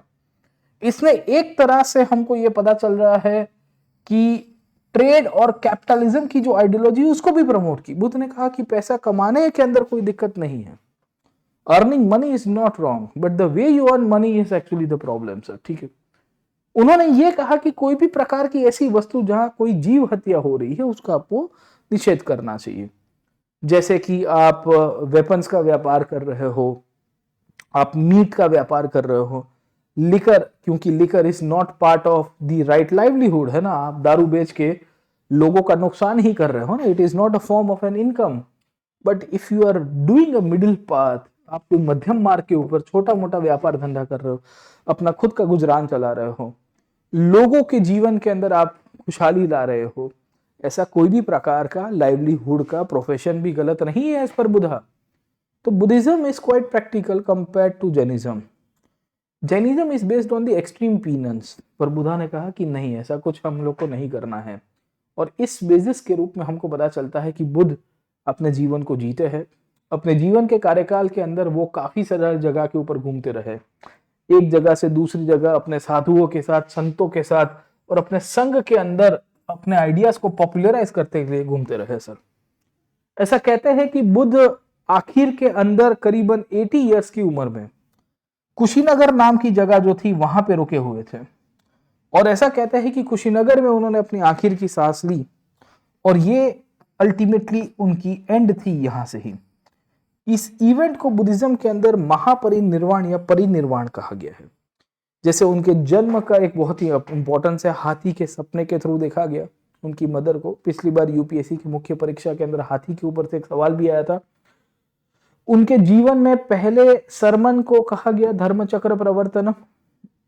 उनके जीवन के अंदर हमको ये भी पता चल रहा है कि बुद्धा की जो पूरी की पूरी टीचिंग्स थी उसके अंदर से हमको ये भी देखने को मिला कि बुद्ध ने जब संसार त्यागा उसको महाविनिष्कर्म कहा, और बुद्ध की जब मृत्यु उसको परिनिर्वाण कहा। खैर उस पीरियड तक आते आते हमको ये पता चल रहा है कि बुद्ध ने बहुत सारे फॉलोअर्स बना दिए थे, और ये फॉलोअर्स ने बुद्ध के आइडिया को, बुद्ध के विचार को, बुद्ध के दर्शन को जीवित रखा। जैसे सरिपुत्र, महामोगलन्ना, महाकच्छयाना, आनंद जैसे आपको इनके फॉलोअर्स मिलेंगे। प्लीज रिमेंबर द नेम्स, क्योंकि इनके ऊपर से आपको सवाल आ सकता है। सरिपुत्र की मृत्यु तो खैर पहले हो गई, बट बुद्धा के टीचिंग्स, बुद्धा के आइडियल्स जो थे वो इन सब के द्वारा कंटिन्यू रहे। तो जो जर्नी लुम्बिनी नाम की जगह से शुरू हुई थी वो कुशीनगर तक चलती रही। कुशीनगर के बाद बुद्ध के जितने भी फॉलोअर्स थे उन सब ने डिसाइड किया कि भले बुद्ध रहे कि ना रहे, भले बुद्ध रहे कि ना रहे, हमको बुद्धा की टीचिंग्स को जिंदा रखना है। We want to keep alive the teachings of Buddha. तो बोले क्या करेंगे? बोले बुद्ध जैसे संघ को चलाते थे, अपनी ऑर्गेनाइजेशन को चलाते थे, वैसे ही हम उनकी ऑर्गेनाइजेशन को एक कोडिफाइड वे के अंदर चलाएंगे। तो उस पीरियड के अंदर मगध के राजा थे अजातशत्रु। ये वही अजातशत्रु जिनको मैं कल के क्लास के अंदर बता रहा था, श्रवण पाल सूत्र नाम की किताब के अंदर, जिन्होंने बुद्ध के साथ संवाद भी किया था। ये बुद्ध के शिष्य भी हुआ करते थे। ये अजातशत्रु ने मगध के अंदर बहुत सारे साधु संतों को बुलाया जो बोधि संप्रदायों से थे। कहा कि महाराज, let us have a discussion of the teachings of Buddha, let us compile what Buddha has taught, let us codify, let us create an institution out of that. जो एक दार्शनिक के रूप में, एक टीचर के रूप में बुद्धा ने अपने टीचिंग्स देने की शुरुआत की, ये टीचिंग्स को कोडिफाई करने का कामकाज, कोडिफाई करने का मतलब यह है कि उसको नोट डाउन करने का कामकाज, उसके अंदर के इंस्टीट्यूशंस बनाने का कामकाज, हमको पता चलता है कि उस टाइम पे मगध के राजा अजातशत्रु के द्वारा किया गया राजगृह नाम की जगह के अंदर। जगह का नाम याद रखिएगा, बाय द वे नाम याद रखिएगा राजाओं का भी, क्योंकि पूछा जाता है। तात्कालिक रूप में उपाली या कभी कभी एक नाम और भी लिखा गया है महाकश्यप, इनके द्वारा इसकी अध्यक्षता की जाती है। और उपाली और आनंद जो बुद्ध के इमीडिएटली दो शिष्य थे, उनके द्वारा दो लिटरेचर की किताबों की शुरुआत हुई। एक किताब का नाम लिखा गया विनय पिटक और दूसरे का नाम लिखा गया सुत्त पिटक। विनय पिटक में बुद्धिज्म के रूल्स हुआ करते थे कि कैसे बुद्ध ने अपने टीचिंग्स दिए, और सुत्त पिटक के अंदर हमको पता चलता है कि बुद्धा की जितनी भी टीचिंग्स थी उन सबको कंपाइल किया गया। इस तरह से बुद्धिज्म को एक नई दिशा देने की कोशिश की जाती है, जहां पहली बौद्ध संगति का निर्माण किया गया और बुद्धिज्म इसके बाद और पॉपुलर हुआ। यह पीरियड करीबन 480 के आसपास का था, जब बुद्धा का मृत्यु हुआ था, तब के आजू बाजू की घटनाएं हैं। ये समय धीरे धीरे चलता रहता है, और जो नियम लिखे गए थे विनय पिटक नाम की किताब में, ये सब पाली लिटरेचर का एक प्रकार था। जो लिटरेचर के ट्रेंड आपको यहां से देखने को मिलेंगे, और ग्रेजुअली हमको ये जानकारी मिलती है कि करीबन 350 बीसी के आसपास का पीरियड आया, और ऐसा कहते हैं कि 350 या 380 बीसी के आसपास वैशाली नाम की जगह में बिहार में फिर से एक डिस्कशन हुआ। ये वो कार्यकाल था जब मगध के अंदर शिशुनाग करके एक राजा बैठे हुए थे, और शिशुनाग के वंशज हमको देखने को मिलेंगे काल अशोक। इनके द्वारा ये दूसरी बौद्ध संगति को बुलाया गया था। कारण ये था कि विनय पिटक के अंदर जो बातें लिखी गई थी, जो नियम लिखे गए थे, उसको लेके कुछ लोगों को प्रश्न था कि भाई नियम बदलने चाहिए कि नहीं बदलने चाहिए, क्योंकि नियम कंपाइल किए गए थे 100 साल पहले, 125 साल पहले, बुद्ध के समय के नियम थे। समय जैसे जैसे आगे चल रहा है, वैसे वैसे काफी लोगों का मानना था कि now the rules needs to be changed, है ना, बदलाव तो जरूरी है। तो ये बदलाव के द्वारा वी विल फाइंड कि बौद्ध संघ, जिसको एक माना गया था, जिसने बुद्ध के द्वारा जो स्थापना की गई थी, उसमें पहला बंटवारा हुआ। ये बंटवारा दो संप्रदायों के बीच में होता है। एक संप्रदाय जो नियम नहीं बदलना चाहता था, उनको कहा जाता है स्थविरावादीन, थेरावादीन। थेरा का मतलब ही था जो साधु हुआ करते थे उनके लिए, जो चाहते थे कि जो पुराने टीचिंग से उसको कंटिन्यू करना चाहिए। पुराने टीचिंग्स को फॉलो करने वाले बहुत कम लोग थे, पर दूसरा एक ग्रुप था जिसका कहा गया महासंघ। एक ऐसा संघ जहां बहुत सारे फॉलोअर थे, नाम ही आया महासंघ, शब्द पड़ा महासंघिका, जहां बहुत सारे फॉलोअर्स थे जिनका मानना था कि विनय पिटक के नियमों को बदल दिया जाए। और इस बेसिस के रूप में वी विल फाइंड कि बुद्ध के द्वारा जो यूनिफाइड संघ की स्थापना की गई थी, उसमें एक बहुत बड़ी फूट पड़ गई। So there was a division. ये डिवीजन का परिणाम हमको देखने को मिलता है कि जो पूरी की पूरी बोधि संप्रदाय थी, उसका डिक्लाइन हमको यहां से देखने को मिलेगा। खैर, बात आगे चली, 480 में से लेके 380 तक आते आते बुद्धिज्म का और ग्रोथ हुआ। अगले 100 साल तक बुद्धिज्म में और भी बहुत सारे बंटवारे होने की शुरुआत हुई, और करीबन 250 बीसी के आसपास का पीरियड था। और इस पीरियड के समय पे मगध के अंदर पाटलिपुत्र में चक्रवर्ती राजा अशोक अपनी गद्दी के ऊपर विराजमान थे। अशोक ने कलिंग का युद्ध कर लिया था, और कलिंग के युद्ध करने के बाद अशोक बोधि संप्रदायों की तरफ काफी झुक भी गए थे। खास करके बुद्धा के धम्म और अपने खुद के विचार के ऊपर अशोक का धम्म को प्रचलित करते हुए अशोक चाहते थे कि बोधि संप्रदायों के बीच में जो अलग अलग प्रकार के प्रश्न क्रिएट हो रहे हैं, अलग अलग प्रकार की जो बातें क्रिएट हो रही है, उसका कहीं ना कहीं सॉल्यूशन आना चाहिए। अशोक ने पाटलिपुत्र के अंदर तीसरी बौद्ध संगति का निर्माण कराया, साधु संतों को बुलाया, चर्चा की कि क्या होना चाहिए। ये चर्चा के अंदर अशोक का मानना था कि जो लोग नियम बदल के चले गए हैं बौद्ध संघों के अंदर, जिनको महासंघिका के रूप में कहा गया है, उनकी जगह अशोक का मानना है कि भाई ये जो स्थविरावादीन है, इनका विचार ठीक है। इस बेसिस के रूप में हमको ये भी पता चल रहा है कि पूरी की पूरी जो टीचिंग्स थी, ये टीचिंग्स में एक तीसरी किताब भी ऐड होती है, और इसको कहा गया है अभिधम्म पिटक।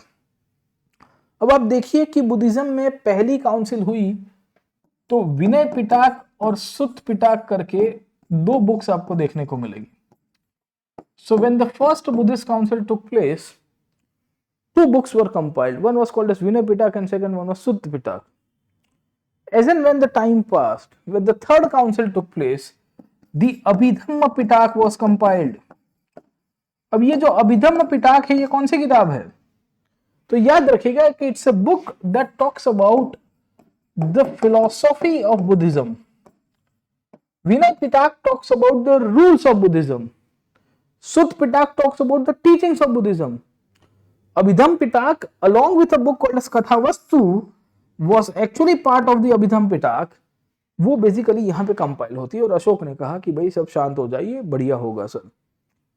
होता यह है कि अशोक के समय तक आते आते अशोक चाहता था कि बुद्धिज्म में एक ही संप्रदाय बने जिसका नाम था स्थविरावादीन. बाकी कोई संप्रदाय को उसने स्वीकारा नहीं.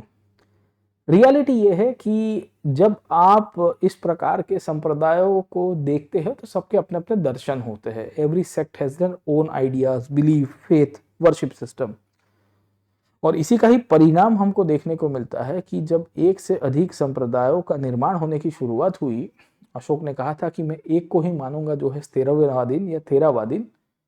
पर अशोक के मृत्यु के बाद करीबन 200-300 साल तक बुद्धिज्म में 18 से भी ज्यादा संप्रदाय बन गए. More than 18 sects came into the existence.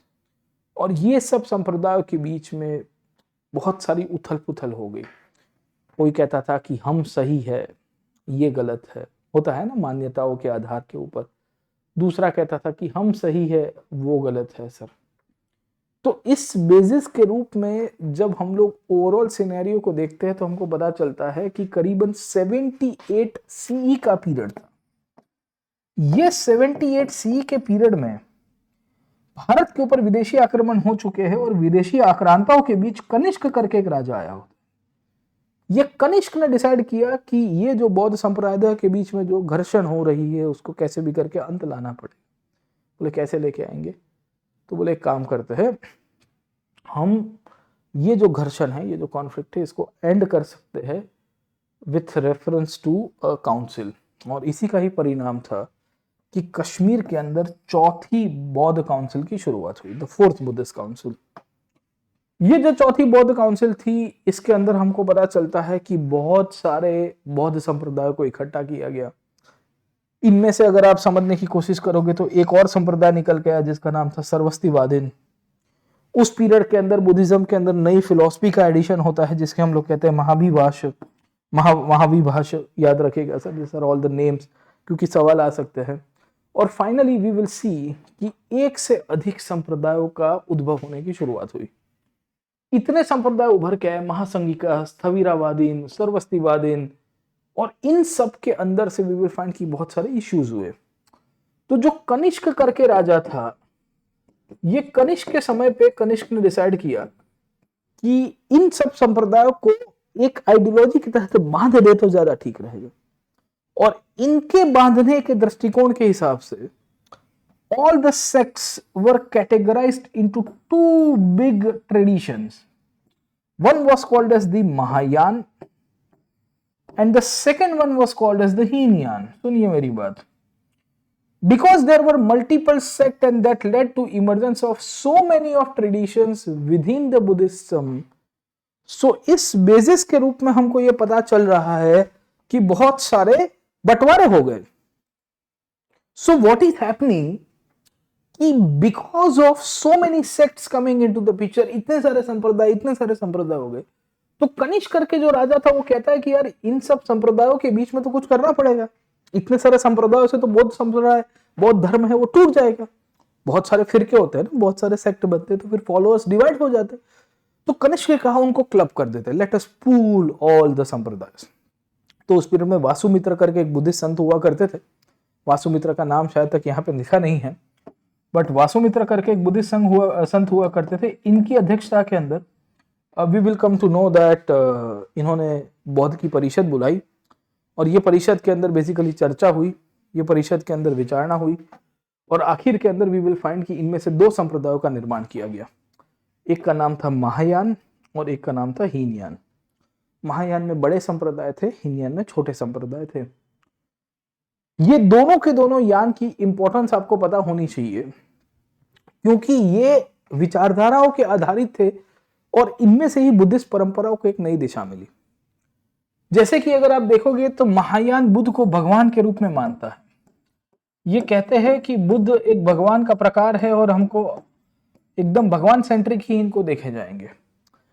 Hinayana का मानना है कि बुद्ध एक भगवान के रूप में नहीं थे, कि बुद्ध एक टीचर के रूप में थे। ये हीनयान मोटे मोटे तौर के ऊपर अगर आप देखोगे तो थेरावादीन करके मैंने आपको संप्रदाय बताया, स्थविरावादीन उसी का ही प्रकार था। और महायान अगर आप समझने की कोशिश करोगे तो जो महासंगिका के बारे में मैंने आपको बताया था वो इसके अंदर मर्ज हो जाती है।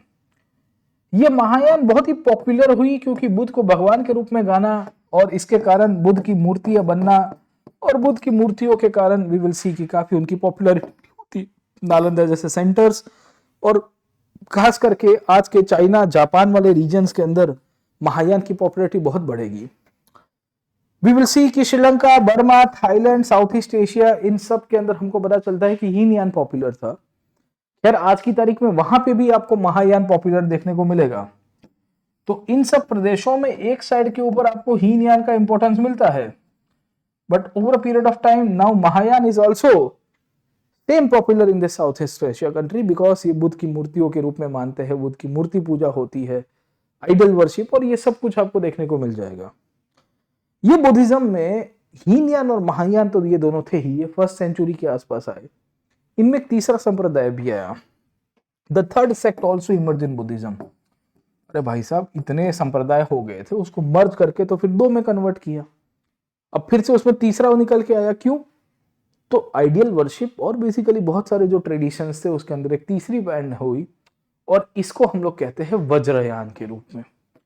ये वज्रयान मूलतः से जो तंत्र वर्षा भारत में या तंत्र वर्शिप हो रही थी, तांत्रिज्म के रूप में पहचानते हैं, जो एनर्जी के ट्रेडिशंस को कंजर्व करने में मानता है, जो कहता है कि अंदर की शक्ति, शरीर की शक्ति तंत्र और मंत्र विद्या के द्वारा चलाए और उसको फोकस करके लिबरेशन की तरफ जाए। तो आज के बंगाल में और बिहार वाले रीजन में ये वज्रयान की ओरिजिन हुई, और ये ग्रेजुअली तिब्बत की तरफ फैलने की शुरुआत होती है।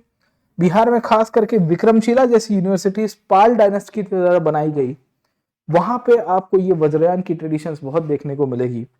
और करीबन 3 सेंचुरी तक आते आते, 12th सेंचुरी के ट्रांजिशन तक आते आते हमको ये पता चल रहा है कि बुद्धिज्म जो है वो ग्रेजुअली डिक्लाइन में गया। खैर हीनयान, महायान, वज्रयान, इन सब के कारण हमको पीछे देखने को मिला कि बुद्धिज्म में काफी सारी किताबों का भी कंपाइलेशन हुआ। ये किताबों के अंदर से अगर आप समझने की कोशिश करोगे तो आपको 3 पिटाक देखने को मिलती है जो पाली लिटरेचर में हुई, अभी मैंने आपको बताया। विनय पिटाक एंड सुत्त पिटाक, ये दोनों की दोनों किताब है, ये फर्स्ट काउंसिल के अंदर से ही निकल के आ गई थी, याद रखिएगा। विनय पिटाक के अंदर मोनास्टिक रूल्स एंड रेगुलेशंस लिखे गए हैं, सुत्त पिटाक में टीचिंग्स, बुद्धा के डिस्कोर्सेस लिखे गए हैं। ये सुत्त पिटाक में बहुत सारी किताबें आपको देखने को मिलेगी जिनको अलग अलग चैप्टर्स में और वॉल्यूम्स में डिवाइड किया गया है। जैसे एक किताब है थेरा गाथा, जैसे किताब है थेरी गाथा, जैसे इसके अंदर एक किताब देखने को मिलेगी जातक कथाएं, जहां बुद्ध की बारे में वार्ताएं हमको देखने को मिलती है। सर ये 2 किताबें पहले काउंसिल में आनंद और उपाली के द्वारा बनाई जाती है। Over a period of time इसमें एक तीसरी किताब लिखी गई जो अशोक के समय पे 3rd काउंसिल हुआ था तब की गई थी, और इसके अंदर से बुद्धिज्म की फिलॉसफी के बारे में जानकारी मिली, बौद्ध दर्शन के बारे में जानकारी मिलती है। ये 3 मुख्य किताबें इकट्ठी होकर 3 पिटाकों का कंपाइलेशन करता है। ये बेसिकली पाम लीफ के ऊपर लिखी जाने वाली पूरी की पूरी किताबें थी, और उसके ऊपर बास्केट्स में उसको स्टोर किया जाता था क्योंकि उस पीरियड में पेपर अवेलेबल नहीं था। आज से करीबन 2600 साल, 2400-2500 साल पहले की मैं बात कर रहा हूं, इसके लिए आपको ये सब चीजें मिलेगी। सर ये 3 पिटाकों के अलावा बुद्धिज्म में आपको अदर बुक्स भी देखने को मिलेगी। ये अदर बुक्स की जब हम लोग बात करेंगे तो हमको एक किताब देखने को मिलती है Milinda Panho. Milinda Panho is a book about a king called as Menander. Menander करके एक राजा था, he came from Central Asia, Indo Greek dynasty से बिलोंग करता था। ये भारत में आया और भारतीय बन गया। होता यह है कि उसने मगध के ऊपर आक्रमण किया था, पाटलिपुत्र के ऊपर। शुंग डायनेस्टी उस टाइम पे रूल कर रही थी भारत में। वासुमित्र करके एक राजा था, उसके साथ उसकी लड़ाई हुई, वासुमित्र ने उनको वापिस भेजा। मिनेंडर के लिए कहा जाता है कि उसके बाद वो काफी दुखी हो गया था, नॉर्थ वेस्ट में मथुरा की तरफ ऊपर की तरफ जा रहा था, तो उसको एक साधु मिल गए जिनका नाम था नागसेनम।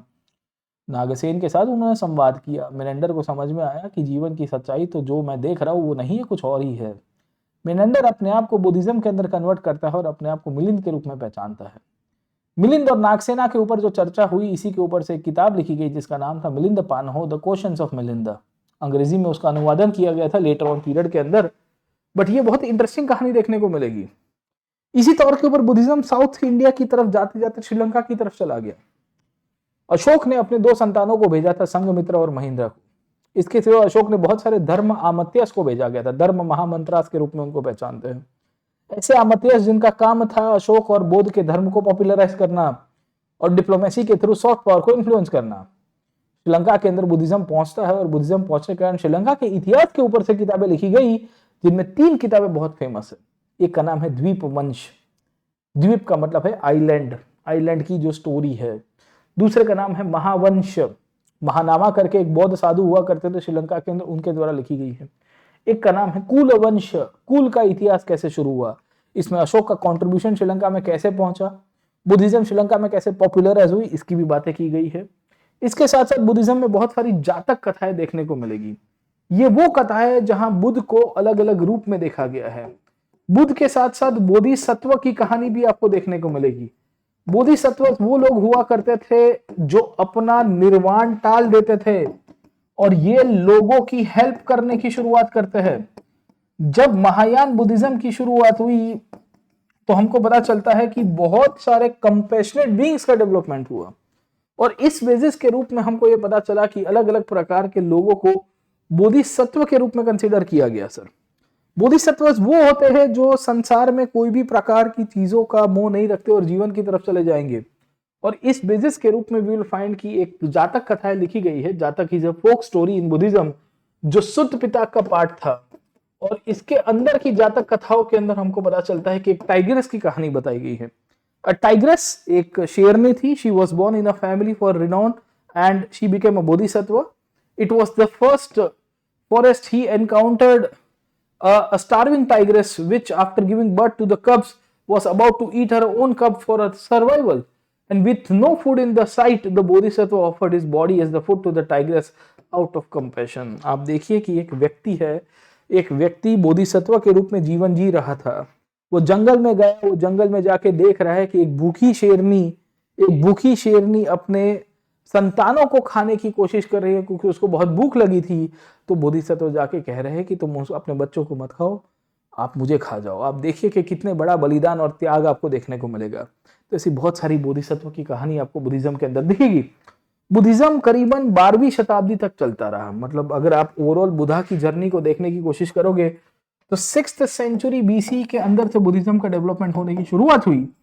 ये बुद्धिज्म अगर आप समझने की कोशिश करिए एक हाइपोथेटिकल 0 ईयर के बाद भी चलता रहा और करीबन 5th 6th सेंचुरी के ट्रांजिशन तक आते आते अपने पीक के ऊपर भी गया। Over a period of time, आज से करीबन 1000 साल पहले 12वीं शताब्दी के आसपास की पीरियड आपको देखने को मिलेगी जब बुद्धिज्म का फाइनल एंड आया। अब सवाल यह है कि बुद्ध ने जो संघ का निर्माण किया था, बुद्ध ने जो इंस्टीट्यूशंस बनाए थे, बुद्ध के फॉलोअर्स के द्वारा इतनी सारी टीचिंग्स को कंटिन्यू किया गया, तो बुद्धिज्म डिक्लाइन में क्यों आया? Why the Buddhism came into decline? तो बुद्धिज्म के पतन के कारण, डिक्लाइन के कारण बहुत सारे बोले गए हैं, बहुत सारी इसके अंदर बातें की गई है, थोड़ी बहुत इसके ऊपर चर्चा करते हैं। याद रखिएगा कि बुद्धिज्म में एक तो बहुत सारे अलग अलग संप्रदाय बन गए और संप्रदाय बनने के कारण बहुत सारे फॉलोअर्स जो थे वो डिवाइड हो गए। ऑब्वियस है कि पहले एक संघ था, पहले एक संप्रदाय था, तो उसके कारण बुद्धिज्म एक स्ट्रॉन्ग इंस्टीट्यूशन के रूप में चला। बुद्धा के संघ बहुत ही स्ट्रॉन्ग चलते हैं। हीनयान, वज्रयान, महायान, तंत्रयान, अलग अलग प्रकार के जो यान, मतलब जो व्हीकल्स बन के आए, जो संघ बन के आए, जिनके अंदर बंटवारा होता है, तो इश्यू तो होगा ही sir. The issue was bound to happen sir. Buddha ने इनिशियली जो भाषा का उपयोग किया था उसमें पाली भाषा का उपयोग बहुत किया था। इवन बुद्ध के फॉलोअर्स भी हमको देखने को मिलते हैं कि प्राकृत भाषा का उपयोग के साथ जुड़ेंगे। It was a language that was being spoken by the common man. ये एक ऐसी भाषा थी जो कॉमन मैन के द्वारा बोली जाती है। जैसे जैसे 4th काउंसिल हुई, जो भी मैंने आपको बताया कनिष्क के समय पे होती है, यहाँ पे सर, ठीक है, कहाँ गया ये वाला सर, ठीक है ना, ये 4th काउंसिल हुई। जैसे जैसे 4th काउंसिल हुई तो बुद्धिज्म का लिटरेचर पूरी तरह से बदल दिया गया। ये फोर्थ काउंसिल तक आते आते महायान करके जो संप्रदाय निकल के आया, इसने कहा कि हम संस्कृत के अंदर पढ़ाएंगे, हम संस्कृत के अंदर बुद्धिज्म को पॉपुलराइज कराएंगे, हम संस्कृत भाषा का उपयोग करके बुद्धिज्म को एक नई दिशा देंगे। अब संस्कृत के साथ प्रॉब्लम यह था कि सबको संस्कृत भाषा उस पीरियड में भी नहीं आती थी। तो इस बेसिस के रूप में हमको यह पता चलता है कि बुद्धिज्म की जो कॉमन मैन के साथ जो लिंकेजेस थी वो टूट गई, क्योंकि कॉमन मैन उस पीरियड के अंदर प्राकृत भाषा का उपयोग कर रहा था। पाली का तो खैर महत्व कम हो गया था, पर कॉमन मैन उस पीरियड में प्राकृत भाषा का उपयोग कर रहा था। पर बौद्ध संप्रदायों के द्वारा उस पीरियड में जो संस्कृत भाषा का उपयोग करने की शुरुआत हुई, उसके कारण भी बुद्धिज्म को एक सेटबैक पड़ा। ये सेटबैक कंटिन्यू होता रहा और बुद्धिज्म को फिर पैट्रोनेज देने वाले राजा भी नहीं मिलते हैं। आप देखिए, अशोक ने बुद्धिज्म को पैट्रोनेज दिया, अशोक के बाद आप देखोगे तो मिनेंडर ने पैट्रोनेज दिया, कनिष्क ने पैट्रोनेज दिया, गुप्ता राजाओं के द्वारा पैट्रोनेज मिलता है, हर्षवर्धन के द्वारा पैट्रोनेज मिलता है। बट ऐसी कहानी आपको देखने को मिलेगी कि कभी कभी हमको ये भी पता चलता है कि बुद्धिज्म के सामने अटैक्स भी हुए। जैसे एक राजा के बारे में आपको पता चलेगा, आप जब पढ़ोगे तो उसका नाम था पुष्यमित्र शुंग, ये शुंग डायनेस्टी का राजा था। इसके लिए एक बुद्धिस्ट किताब है जिसका नाम है दिव्य अवदान। ये दिव्य अवदान में इसके लिए बोला गया है कि he was the one who destroyed the stupa of Sanchi that was built by Ashoka and multiple monuments of Buddha. तो बुद्धा के साथ जुड़े हुए आर्किटेक्चर के मॉन्यूमेंट्स से उसके ऊपर उसने अटैक किया था। सो हुआ क्या कि काफी बार हमको ये मिलता है कि काफी सारे जो वी विल सी राजा थे उनको पैट्रोनेज देने की बंद कर देते हैं। ये वो पीरियड था जब भारत में करीबन 9th सेंचुरी से लेकर 12th सेंचुरी के बीच में भक्ति मूवमेंट की शुरुआत हो गई थी। रामानुज, रामानंद, शंकराचार्य का विकास होना और इन्होंने लोगों को भक्ति की तरफ ढालना।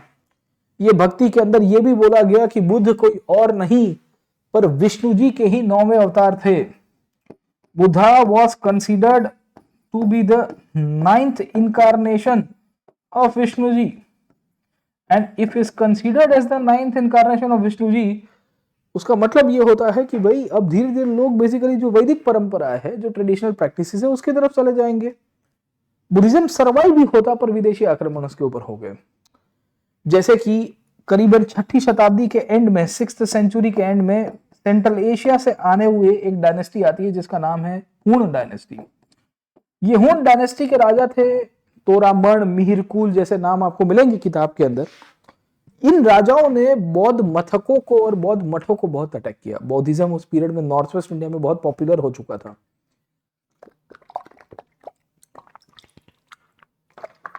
आज के तक्षशिला, आज के पेशावर जो रीजन है पाकिस्तान में, वहां तक बुद्धिज्म फैल चुका था। बुद्धिज्म का आर्किटेक्चर वहां तक पहुंच गया था। उन सबको इन्होंने डिस्ट्रॉय कर दिया। और इस बेसिस के रूप में जो हुन डायनेस्टी के राजा थे, ये सेंट्रल एशिया की नोमैडिक ट्राइब थी, उन्होंने तोड़ दिया। भारत में ट्रेडिशनल रूलर्स वैदिक रिलीजन की तरफ बहुत जा रहे थे, राजपूत शासक थे। एंड फाइनली बचा कुचा जो कामकाज था वो अरबों और तुर्कों के आक्रमण के द्वारा टूट गया। सर 12वीं शताब्दी के अंदर भारत में विदेशी आक्रमण हुए। ये विदेशी आक्रमणों के अंदर हमको जानकारी मिलती है कि मोहम्मद घोरी करके एक राजा आया जिसने पृथ्वीराज चौहान के साथ तरेन की लड़ाई की। तरेन की पहली लड़ाई में तो मोहम्मद घोरी का पराजय हो गया, पर तरेन की दूसरी लड़ाई में 1292 मोहम्मद घोरी वॉन। मोहम्मद घोरी ने अपने सेनापतियों को अपॉइंट किया। एक का नाम था कुतुबुद्दीन ऐबक। आज के नॉर्थ इंडिया में लाहौर से लेकर दिल्ली तक उसका गवर्नर के रूप में वहां पे अपॉइंटमेंट होती है। यही कुतुबुद्दीन ऐबक के साथ मोहम्मद घोरी एक और अपने सेनापति को अपॉइंट करेगा गवर्नर के रूप में, जिसका नाम था बख्तियार खिलजी। बख्तियार खिलजी को कहा जाता है कि जाओ आज के ईस्टर्न इंडिया में अवध से लेके बिहार, बंगाल तक जाके वहां पे अपना दबदबा स्थापित करो मेरे प्रति। और इस तरह से बख्तियार खिलजी भारत के अंदर घुसता है। कन्नौज के ऊपर लड़ाई करते हुए आगे चलते हुए अवध में जाएगा, आज के यूपी में। वहां से बिहार की तरफ आया। बिहार में नालंदा, विक्रमशिला जैसी संस्थाओं को पूरी तरह से डिस्ट्रॉय कर दिया। और वहां से चलते चलते ये बख्तियार खिलजी पहुंचता है आज के बंगाल में। भारत के अंदर बुद्धिज्म की सबसे आखिर की कोई ब्रांच बाकी थी पाल डायनेस्टी के बाद, वो बंगाल में ही थी। और बंगाल ही था जिसने बौद्ध संप्रदायों को और मठों को बचा के रखा था। बख्तियार खिलजी बंगाल के राजा लक्ष्मण सेन की गाड़ी पलटाते हुए उनको गद्दी से उठाते हुए अल्टीमेटली अपने आप को एस्टेब्लिश करेगा रूलर के रूप में, और बौद्ध मथकों को, बौद्ध संस्थाओं को डिस्ट्रॉय कर दिया। बुद्धिज्म की अपनी सबसे बड़ी जो पकड़ थी वो थी उसकी इंस्टीट्यूशंस। नालंदा एक संस्था तो थी, नालंदा एक जीवित चेहरा था बौद्ध संप्रदायों का और बौद्ध दर्शन का। खिलजी ने जब नालंदा के ऊपर आक्रमण किया तो किसी लेखक के द्वारा लिखा गया है कि नालंदा 3 महीने तक जलती रही, उसके अंदर इतनी किताबें थी। साधु संतों का कत्लेआम हुआ और बड़ी मात्रा में लोग नालंदा को छोड़ के चले गए, और परिणाम ये रहा कि बौद्ध संप्रदायों के द्वारा बनाया गया जो संघ, संस्था, यूनिवर्सिटी जैसी इंस्टीट्यूशंस पूर्ण रूप से निश्चित होकर टूट जाती हैं। उनके टूटने के कारण ना कोई राजा बचा था जो उनको आश्रय दे पाए, ना ही कोई लेखक बचा था जो नया साहित्य निर्माण कर पाए, ना ही कोई कारीगर बचा था जो उस पीरियड में फिर से बौद्ध की मूर्तियों को प्रस्तापित करते हुए उसको फिर से पुनर्जीवित कर पाए। तो जो संप्रदाय का भारत के अंदर विकास हुआ वो संप्रदाय भारत से अलिप्त हो गया। खैर आज की तारीख में भी बहुत संप्रदाय एग्जिस्ट करते हैं, पर इनकी संख्या भारत में बहुत ही कम है। इस बेसिस के रूप में बुद्धिज्म एक बुद्धा के दर्शन के द्वारा जो शुरू की गई एक विचारधारा थी, वो विचारधारा करीबन 12वीं सेंचुरी तक आते आते खत्म होती है। कुछ लोग नेपाल, तिब्बत, श्रीलंका की तरफ जाके अपना आश्रय लेंगे, पर एक हद से ज्यादा यहाँ पे सर्वाइव नहीं कर पाएंगे सर। इस तरह से आपकी तमिलनाडु की बुक का एक चैप्टर हमने खत्म किया, चैप्टर नंबर 3। इसको डिटेल में पढ़ा है, उसके पीछे का कारण ये था क्योंकि यहाँ से सवाल बहुत बनेंगे। तो मैं चाहता हूँ कि इवन आप सेल्फ स्टडी कर रहे हो तो इससे बेस बनाइए। इसके सिवाय आप थोड़ी नई एनसीईआरटी को पढ़िए और थोड़ा बहुत डिटेल में पढ़ के जाइएगा बुद्धिज्म, जैनिज्म, क्योंकि इसके बाहर भी सवाल निकलेंगे, पर ये तो फाउंडेशन है, यहाँ से तो आएंगे ही। अगर आप इस प्रकार की कंसेप्चुअल लर्निंग को पढ़ना चाहते हो और कुछ जीवन में अचीव करना चाहते हो और सिविल सर्विसेज के थ्रू अचीव करना चाहते हो, तो मैं आपको फिर से कहूँगा कि आप हमारे साथ जुड़िए on the largest learning platform in this country. Yes, we at Unacademy are very sincere and serious about your attempts and your dream of getting into civil services. We will make that happen. हम प्रयत्न करेंगे कि आप अपने सपनों को पहुंचो और उसको अचीव करो। ज़रूर से जुड़िए हमारे साथ प्लेटफॉर्म के ऊपर, स्पेशल क्लासेस के ऊपर आइए, सब्सक्रिप्शन लीजिए। अगर आप लेना चाहते हो तो हमेशा ये कोड को यूज़ करिएगा। कोड का नाम है PN Live। ये कोड के यूज करने के बाद आपको एक्स्ट्रा डिस्काउंट भी दिया जाएगा फ्रॉम द एप्लीकेशन इटसेल्फ। बाकी कोई क्वेरी हो तो डिस्क्रिप्शन बॉक्स में नंबर अवेलेबल है, इसको आप कॉल करके पूछ सकते हो और अपने जो भी प्रॉब्लम्स है इसको रिजॉल्व कर सकते हो। कल नए क्लास के ऊपर नए चैप्टर से शुरुआत करेंगे। आज यहाँ पे ख़त्म करते हैं। Thank you very much. जय हिंद।